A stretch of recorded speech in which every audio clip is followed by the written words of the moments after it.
Silipin natin ang lagay ng sitwasyon ngayong umaga sa North Luzon Expressway. Kasabay ng inaasahang dagsa ng mga kababayan nating uuwi galing sa kani-kanilang mga probinsya. Si Isaiah Mirafuentes ng PTV sa Balitang Pambansa Live. Isaiah. Maulang Friday morning, Ace, hanggang sa mga oras na ito, maluwag pa rin ang magkabilang panig ng North Luzon Expressway, ang northbound lane at southbound lane. Ikatlong araw yan ngayong 2025 na kung saan inaasahan rin natin ang dagsa ng mga motoristang pabalik na ng Metro Manila. Ngayong umaga dito sa North Luzon Expressway, Alan, wala pang pagsikip ng daloy ng trapiko sa parehong northbound at southbound lane. Hindi pa gaanong marami ang mga sasakyan sa mga toll gate ng North Luzon Expressway o NLEX. Posibleng marami kasi sa mga nagbakasyon ay susulitin muna ang natitirang araw bago ang weekend.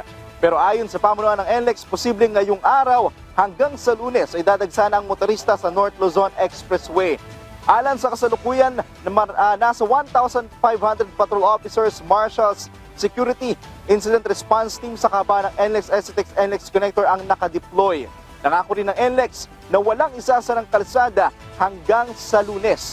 Paalala naman ng NLEX sa mga motorista na palaging i-check ang tinatawag na blow buckets.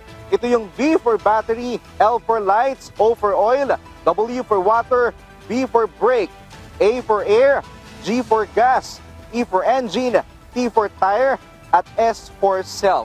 Ayon sa pamunuan ng NLEX, 10% ang inaasang dagdag sa volume ng traffic simula pa noong holiday season hanggang sa January 6. Alan, nandito ako ngayon sa Balintawak Toll Plaza. Kung makikita mo ngayon hanggang sa mga oras na ito sa aking likuran, halos walang sasakyan dito sa mga toll gate dito sa Balintawak.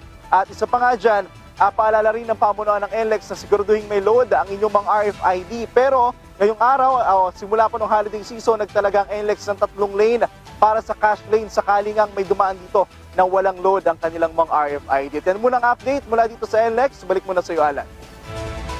Maraming salamat Isaiah Mirafuentes ng PTV.